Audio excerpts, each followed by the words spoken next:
একটা সময় রহমতের নবী যার যার করে চক্ষু দিয়ে পানি ছেড়ে ভাবতেছিলেন, আয় আল্লাহ, আমার উম্মতের গুনাহগুলো সারা হাসরের ময়দানের মানুষ, সমস্ত নবীর উম্মতগুলো দেখবে, জানবে, বুঝবে। আয় আল্লাহ, এটা কি আমার জন্য লজ্জা লাগবে না? একটা পর্যায়ে সে রহমতের নবী বলতেছে, আল্লাহ, আমার উম্মতের হিসাবের দায়িত্বগুলো আমাকে দিয়ে দেন। আল্লাহু আকবার। আল্লাহ বলতেছিলেন, বন্ধু কেন? বলে, আল্লাহ, আমার উম্মতের হিসাবগুলো যখন আপনি নিবেন, অন্যান্য নবীগণ, অন্যান্য নবীর উম্মতগণ দেখবে, এদের লজ্জা লাগবে। কেমন রহমতের নবী! আল্লাহ পাক তো সব কিছু জানেন, আল্লাহ পাক তো সব কিছু দেখেন, বুঝেন, এরপরে বলতেছেন, বন্ধু, আপনার কি লজ্জা লাগবে না? বলে, আল্লাহ, লজ্জা তো লাগবে। আমার লজ্জাটা, আমার কষ্টটা আমি নেই আল্লাহ, কিন্তু আমার উম্মতকে কষ্ট যেন ভোগ করতে না হয়। আল্লাহু আকবার, আল্লাহু আকবার কাবীরা। আল্লাহুম্মা সাল্লি ওয়া সাল্লিম সাল্লাতান ওয়া সালামান। আল্লাহ বলতেছেন একটা পর্যায়ে এসে, বন্ধু, কাসামতু কিয়ামাকা কিসমাইন, আমি আল্লাহ কিয়ামত দিবসকে দুই ভাগে ভাগ করব।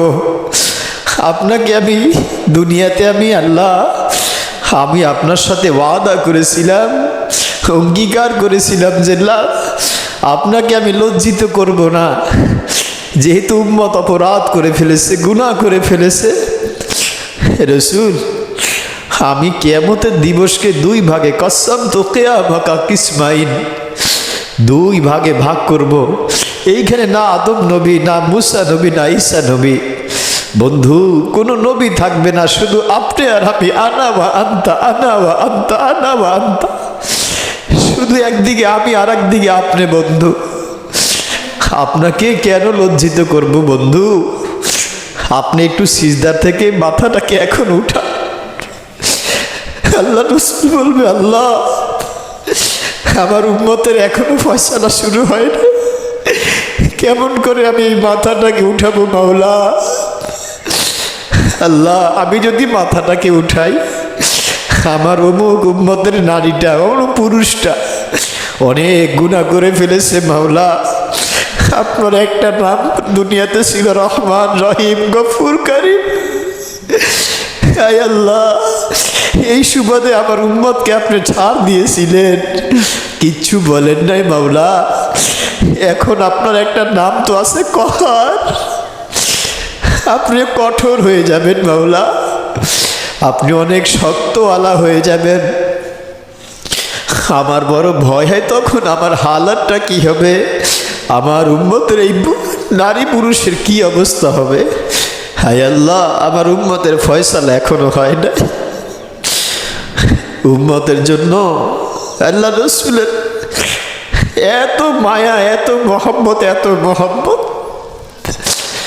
সারা দুনিয়ার যত নবী এসেছে, অসংখ্য নবীগণ দুনিয়াতে, রাসূলগণ এসেছেন, বড় বড় বিপদে পড়তে দেরি, সাথে সাথে হাত উঠায় বলছে, আল্লাহ, আপনি আমার বিশেষ দোয়াটা কবুল করেন, কবুল করেন, আমাকে বিপদ থেকে উদ্ধার করেন। হায় আল্লাহ, কথাটা বলতে দেরি, সাথে সাথে আল্লাহ পাক ওই বিপদ থেকে তাদেরকে দূর করে দিয়েছেন, দুনিয়ার মধ্যে দোয়াটা করে ফেলছেন। আমাদের নবী যেহেতু সর্বশেষ নবী, এই ঘটনা যদি আপনি আমি জানি, আমার নবী কি জানতেন না? অবশ্যই জানতেন। আরে আমরাই তো জানলাম নবীর সুবাদে। ওই নবী অন্যান্য নবীদের মতো হাতটাকে উঠাইছেন, দোয়া করবেন। কখনো দাঁত ভেঙে রক্ত ঝরে, কখনো লোহার হেলমেট মাথার মস্তকে ঢুকে যায়, কখনো গায়ের মধ্যে, গলার মধ্যে চাদর পেঁচা নবীকে জমিনের মধ্যে হেসরা, টানা হেসরা করে, কখনো নবীর গায়ে থুথু নিক্ষেপ করতে করতে নবীর শরীর কাদামাটির মতো হয়ে যায়, কখনো নবীর ক্ষুধার কারণে পেটের মধ্যে পাথর বাঁধা থাকতো,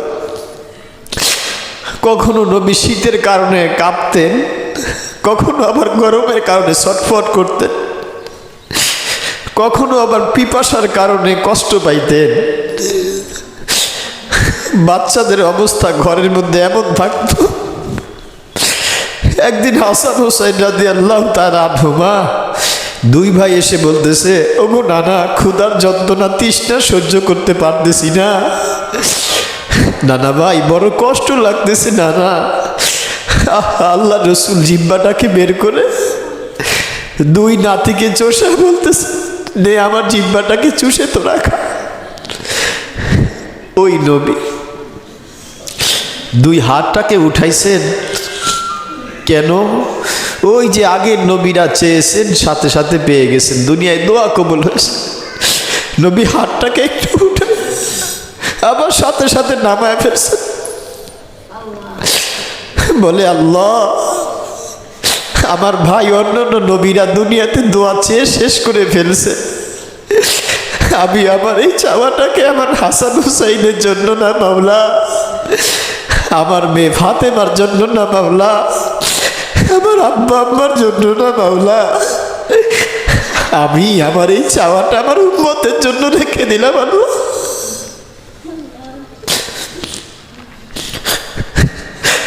এই জন্য বড় দুঃখ কষ্ট আফসোসের সাথে মাঝে মধ্যে বলতে হয়, এই উম্মত ওই নবীকে কবে চিনবে? এই উম্মতের নারী পুরুষ ওই নবীকে আর কবে বুঝবে? দুনিয়ার সব কিছু জানলো, চিনলো, বুঝলো, কিন্তু ওই নবীকেই চিনলাম না, বুঝলাম না। তাহলে আমার চাইতে বড় নেমো খারাপ বেঈমান আর কে হতে পারে? আমার চাইতে ধোঁকাবাজ আর কে হতে পারে?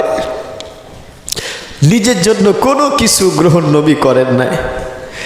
ওই নবী উম্মতের কান্ডারি, রহমতের নবী, ভান্ডারি, কোনো একটা পর্যায়ে এসে বলতেছে, আল্লাহ, আপনি না আমাকে অফার দিয়েছিলেন, যেই জিনিসটা সারা দুনিয়ার সমস্ত নবী চাইয়া পাইল না, আয় আল্লাহ, আপনি না আমাকে আপনার কাছে নিতে চাইছিলেন, আয় আল্লাহ, আমি তো গেলাম না, আপনি আমাকে অফার করার পরও গেলাম না মাওলা। বন্ধু, কেন আসলেন না? আয় আল্লাহ, আপনি উপরে রহমতওয়ালা থাকবেন, আর আমিও যদি উপরে থাকি, এই জমিনে আমার উম্মতের হালাতগুলো কি হবে আল্লাহ? আমি আমার কিয়ামত পর্যন্ত চাই আল্লাহ, আপনার আরশে আজিমে পাশে না থেকে বন্ধুর সব ফায়দাগুলো আমি লুটে না নিয়ে, আয় আল্লাহ, আমি চাই আমার উম্মতের কাছে সাথে জমিনে থাকব। উপরের দিকে আপনার রহমত, নিচের দিকে আমি রহমতের নবী, এই দুইয়ের মাঝখানে আমার উম্মত যখন হাতটাকে উঠাবে মাওলা, আপনার কুদরতের দিকে তাকাইয়া মাওলা, আয় আল্লাহ, আপনার বন্ধুর দিকে তাকাইয়া মাঝখানের এদের তওবাগুলোকে, ইস্তেগফারগুলোকে আল্লাহ আপনি কবুল করে নিয়েন মাওলা। আল্লাহ বলতেছে, বন্ধু মঞ্জুর করে নিলাম, যান। আর কত বন্ধু, আল্লাহ কিভাবে বুঝাবেন এই মানুষকে? আমার বুঝে আসে না। আল্লাহ কোরআনে একটা আয়াতই বলে দিয়েছে, নবী, ফালা আল্লাকা বাখিউন নাফসাকা আলা আসারিহিম, এদের জন্য কি আপনার জীবনটা কি শেষ করে দিবেন? এদের জন্য কি আপনি আর আপনি থাকবেন না?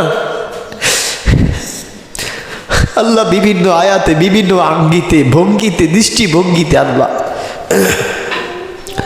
বন্ধুকে সান্ত্বনা দিতেছিলেন। এই উম্মতের নারী পুরুষ যেদিন থেকে ওই নবীকে চিনবে, আল্লাহ পাককে চিনবে, ওদিন থেকে দিলের মধ্যে শান্তি আসতে থাকবে। ওদিন থেকে দিলের মধ্যে, সংসারের মধ্যে, কামাই রুজির মধ্যে, সব কিছুর মধ্যে আল্লাহ পাক বরকতের দুয়ারকে খুলে দিবেন। আর এই সাহাবাই কিরাম সব কিছুকে হারাইছেন, স্বামী, সন্তান, স্ত্রী, এক একজন দেশ পর্যন্ত হারায় ফেলছেন, ভিটা মাটি পর্যন্ত হারায় ফেলছেন। আল্লাহ রসুলের একজন সাহাবী, সে মক্কা ছেড়ে মদিনায় চলে যাবে, এমন মুহূর্তে কাফের মুশরিক বেঈমানেরা আটকায় দিছে। বলতেছে, এই ঈমানওয়ালা কোথায় যাইতেছো? বলে, আমি এই মক্কা ছেড়ে মদিনায় চলে যাব, তোমাদের এখানে আর থাকবো না, রসুলের কাছে চলে যাব। বলে, না, তোমাকে এরকম যেতে দেওয়া হবে না, তুমি সম্পদ নিয়ে চলে যাবা আর রসুলের উপরে ঈমান আনবা, এটা তো আমরা সহ্য করতে পারবো না, নাউজুবিল্লাহ। এরপরে কাফের মুশরিকরা তারা তো আল্লাহ রসুলকে চিনে না, বুঝে না, ওরা শুধু চিনে সম্পদকে। আল্লাহ। এরপর আল্লাহ রসুলের সাহাবী বলতেছে দূরের থেকে, এই মক্কার কাফের মুশরিক বেঈমানেরা, তোমরা আমাকে ভালো করে চিনো, আমি কেমন তীর চালানেওয়ালা, আর আমার তীর কখনো টার্গেটের মিস হয় না। আমার এই ঝোলা ভরা তীর একটা বাকি থাকা পর্যন্ত আমি তোমাদেরকে ছাড় দিব না, আমি তোমাদেরকে ছাড়বো না। তুমি জানো, তোমরা সকলেই জানো আমার তীর কেমন করে চলতে থাকে, তোমরা কেউ রেহাই পাবে না আমার হাত থেকে। তবে তোমরা যেহেতু সংখ্যায় বেশি, একটা সময় তীর চালাতে চালাতে তোমরা শেষ হয়ে যাবে অনেকজন, একটা সময় আমিও রসুলের সাহাবী শেষ হয়ে যাব, সুতরাং দরকার নাই, তোমরা কি চাও? এইবার কাফের মুশরিকরা বলতেছে, আরে আমাদেরকে তোমার সম্পদগুলো দিয়ে দাও, তাহলেই বাদ যথেষ্ট। আল্লাহ রসুলের সাহাবী বলতেছে, ওহো, তোমরা এই সম্পদের জন্য, আর তোমরা সম্পদ চাইতেছো কোন ধর্ম অবলম্বন করে? আর আমরা শুধু সম্পদ না, সন্তান, স্বামী, স্ত্রী, মা, বাবা, ভাই, বোন, বন্ধু বান্ধব, ক্ষেত খামার, ফসল, ব্যবসা, সব কিছু তো ছেড়ে দিতেছি আমার আল্লাহ এবং আল্লাহ রসুলের জন্য। যাও, শোনো শোনো, মক্কায় অমুক জমিনের মধ্যে, ওই জমানায় তো আর ক্রেডিট কার্ড, ডেবিট কার্ড ছিল না, বিকাশ, নগদ এরকম ছিল না, ব্যাংক ছিল না, ডাচ বাংলা ছিল না, মাটির নিচে মানুষ সম্পদকে জমা করে রাখত। ওই সাহাবী বলে দিলেন যে, শোনো, আমার সম্পদগুলো আমার ঘরের অমুক কোনায় এত মাটির নিচে সব কিছু আছে, যাও তোমরা এগুলোকে দিয়ে যাও। সব কিছুকে হাত ছাড়া করে আল্লাহ রসুল আসলেন, আল্লাহ রসুলের নিকট সাহাবী আসলেন। রসুল মুখের দিকে তাকিয়ে বুঝে ফেলছেন, আহা, ওই দিক থেকে জিবরিল এসে ঘটনাকে সব জানায় দিয়েছেন, রসুল আপনার মহব্বতে, দ্বীনের মহব্বতে, আল্লাহ এবং আল্লাহ রসুলের ভালোবাসায় আপনার এই সাহাবী সব কিছুকে হাত ছাড়া করে চলে আসছে। কোনো সাহাবীর ইতিহাস পাওয়া যায়, ঈমানটুকু নিয়ে আসবেন, ঘরের মধ্যে মা বাবা কাফের বলে, এই শোন, তুই তো আমাদের সন্তান, আমাদের খেয়ে আমাদের পরে বড় হয়েছিস, এখন যেহেতু তুই ঈমানওয়ালাদের সাথে মিশবি, যা ঈমান আলাদের সাথে যা। সাহাবী ঘর থেকে বের হতে নিছেন, এমন মুহূর্তে পিছন থেকে ডাক দিয়ে বলে, কাফের মুশরিক বেঈমানগুলো, এই শোন, তোর পরনে যে লজ্জাস্থান ঢাকা কাপড় চোপড় আছে, এগুলো আমাদের না, এগুলো দিয়ে যা।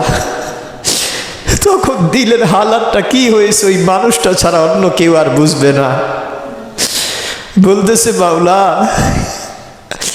আপনি তো হালাতগুলো দেখতেছেন রে মাহবুদ, একটু কাপড় ঢাকা, এক বিগত কাপড় পর্যন্ত এরা দিতে চায় না। হায় আল্লাহ, কাপড়ের জন্য আমি কি আপনাকে ছেড়ে দিব, আপনার রসুলকে ছেড়ে দিব? আল্লাহ, এটা হয় না।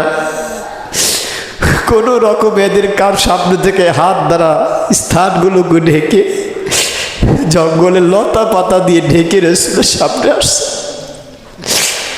এদের ব্যাপারে জিবরিল যখন জানায় দেয়,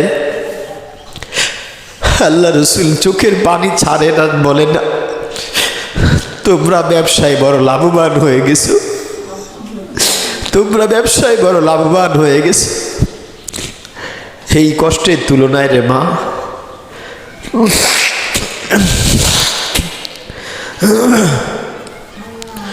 এই কষ্টের তুলনায় আপনার আমার কষ্ট এগুলো কোনো কষ্ট না, আপনার আমার পরিশ্রম কোনো পরিশ্রম না, আপনার আমার দুঃখ কোনো দুঃখই না।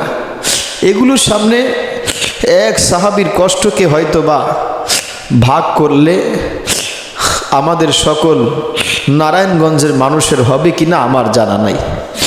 আর এই মানুষকে তো খুন করে ফেলে, রসুলের সাহাবী, নাম তার হাবিব। একে বলে ঈমান ছাড়। কাফের মুশরিকরা বলে ঈমান ছাড়ার জন্য। ঈমান যখন ছাড়লেন না, হাত একটা ডান হাত কেটে দিলেন। এই দৃশ্যটা আমি বলতে পারবো, আপনি শুনতে পারবেন, কিন্তু আপনার যদি দিল নামক কিছু থেকে থাকে, একটু চক্ষু বন্ধ করে কল্পনার জগতে চলে যান।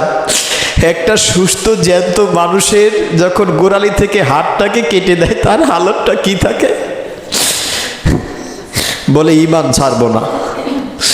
আর একটা পাঁচ কেটে দিছে, বলে ঈমান ছাড়বো না। চারটা হাত পা কেটে দিছে। এদের অবস্থাটা কেমন ছিল? বলে হাবিব, ঈমান ছাড়বি না এখনো? রসুলের ওই সাহাবী চক্ষু দিয়ে গড়ায় পানি ছাড়ে, বলে মাওলা, হালাতটা তো, অবস্থাটা তো আপনি দেখতেছেন গো আল্লাহ। আল্লাহ মাথা নাড়ায় বলতেছে, না, ঈমান ছাড়বো না। এইবার কাফের মুশরিক বেঈমানগুলো বলতেছে, এই জিহ্বা দিয়ে এত পটপট করে, জিহ্বাটাকে টান দিয়ে ধরতো। জিহ্বাটাকে টান দিয়ে ধরে গোড়ালি থেকে জিহ্বাটা কাইটা দিল। একটু হাত কাইটা দিলে বটিতে নামাজ বাদ দিয়া দেন রে মা। একটু ক্ষুধার কারণে রমজানের রোজা বাদ হয়ে যায়, সন্তানের স্বাস্থ্য নষ্ট হয়ে যাবে, এই জন্য বড় ছেলে মেয়েকে রোজা রাখতে দেন না। তাহলে এদের অবস্থাটা কি ছিল? যখন চারটা হাত পা কাটা, জিহ্বা দিয়ে আল্লাহর কথা বলে, আল্লাহ রসুলের কথা বলে, এই জন্য যখন টান দিয়া জিহ্বাটাকে গোড়ালি থেকে কাইটা দিল। আপনি আমি রান্না করলে শরীর থেকে ঘাম ঝরে, তখন কি জিহ্বা দিয়ে ঘাম ঝরছিল? অবশ্যই জিহ্বা দিয়ে স্বাভাবিক রক্তগুলো ঝরে পড়তেছিল। হাত পা দিয়ে তো আর পানি বের হয় না, রক্তই তো বেরোতেছিল। আল্লাহ,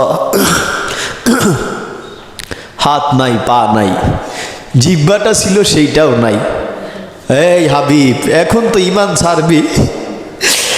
চক্ষু তো আছে, দর দর করে পানি ছাড়তে দিয়ে, জিহ্বা তো নাই, বলতে পারে না, দিলে দিলে বলতেছে, আল্লাহ আমার হালাতটা তুমি দেখো রে মাওলা। হাত পা নিয়ে ওরা সন্তুষ্ট হয় নাই, এইবার অন্তরের জিহ্বা দিয়ে বলতেছে, গো আল্লাহ, জিহ্বাটা বন্ধ নিয়ে গেছে আল্লাহ, তোমাকে একটা ডাক দিব সেইটা পর্যন্ত পারি না রে আল্লাহ। আয় আল্লাহ, তুমি অন্তরের হালাতগুলোকে দেখো। কাফের মুশরিকগুলো বলে, এই হাবিব, হাত পা সব হারাইলি, জিহ্বাটাকে হারাইলি, এখন তোর আর বাকি আছে কি? আল্লাহ এবং আল্লাহ রসুলকে ছাড়বি কিনা বল। জিহ্বা তো নাই, বলতে পারে না। এর সম্পূর্ণটুকু দিয়া বলতেছে, এই কাফের মুশরিক বেঈমানেরা মাথাটাকে ডানে ঘুরায়, বামে ঘুরায়, নাড়ায় বলতেছে, আমার জীবন চলে যাবে, বুঝাইতেছে আমি আল্লাহ এবং আল্লাহ রসুলকে ছাড়বো না, এইটাকে ছাড়বো না, সম্ভব না রে। হাত পা জিহ্বা সব কিছুকে হারায় যখন মাথাটাকে নাড়াইল, কাফের মুশরিকগুলো আরো ক্ষিপ্ত হয়ে গেল, চেতে গেল, রাগে ফেটে গেল। বললো, এই হাবিবের, আল্লাহ রসুলের সাহাবীকে উদ্দেশ্য করে বলতেছে, এর গাছের থেকে বামটাকে খুলতো, খুলছে, চিৎ করে জমিনে শোয়াইছে, হাত পা ছাড়া। এরপর দেহ থেকে কল্লাটাকে আলাদা করে ফেলছে। যখন একটু শরীরটা অসুস্থ মনে হবে, আপনি এই ঘটনাগুলোকে চিত্রে মাথায় নিয়ে আসবেন, দেখবেন অসুস্থতা কিচ্ছু মনে হবে না।